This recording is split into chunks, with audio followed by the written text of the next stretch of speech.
এই গরমের ভিতর যদি একটু কুলফি খাওয়া যায় তাহলে তো ভালোই লাগে, আর সেটা যদি হয় পাকা আমের কুলফি তাহলে তো কোনো কথাই নেই।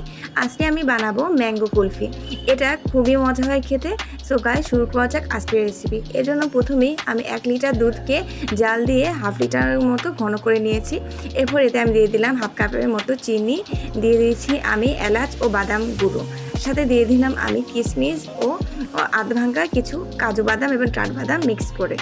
এবার সবগুলো উপকরণ ভালো করে মেশানো হয়ে গেলে যখন দেখবো একটু ঘন হয়ে এসছে তখন এটাকে আমি নামিয়ে ঠান্ডা করে নেব। ও হ্যাঁ, আজকের এই কুলফি আইসক্রিমে আমি কিন্তু কিছুটা পাউডার দুধও অ্যাড করেছিলাম। এবার আমি একটা পাকা আম নিয়ে আমটার মুখটা ভালো করে কেটে নেব।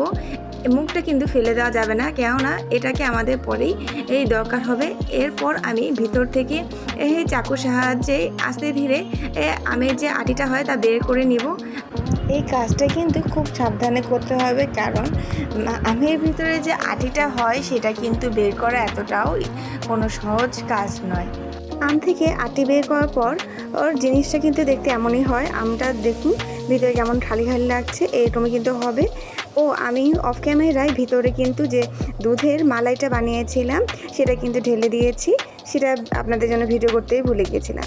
তারপর আমি সেই দুধের যে মালাইটা রেখেছিলাম কুলফি বানানোর জন্য, সেই মালাইটা কিন্তু আমি ঢেলে ডিপ ফ্রিজে রেখে দিয়েছিলাম 2 ঘন্টার জন্য।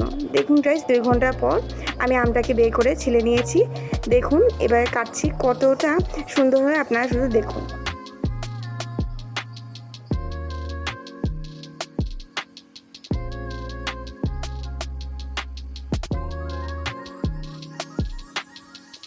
ছিলে কাটার সময় খুব সাবধানে কাটতে হবে, যেহেতু আমটা একটু বেশি বরফ হয়ে আছে আর ভিতরে যেহেতু আইসক্রিম হয়ে আছে তাই গলে যেতে পারে, তাই খুব সাবধানে কাজটা করতে হবে।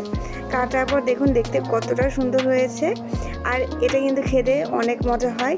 গরমের দিনে এর চেয়ে ভালো আর কি হতে পারে। আপনারা একবার হলেও এই রেসিপিটি ট্রাই করবেন, আর কেমন হয়েছে তা আমাকে জানাতে ভুলবেন। আমি প্রতি বছরই আমের সময় এই রেসিপিটি বানানোর চেষ্টা করি। এই আইসক্রিমটা আমার ফ্যামিলির সবাই খুব পছন্দ করে, আশা করি আপনাদেরও ভালো লাগবে।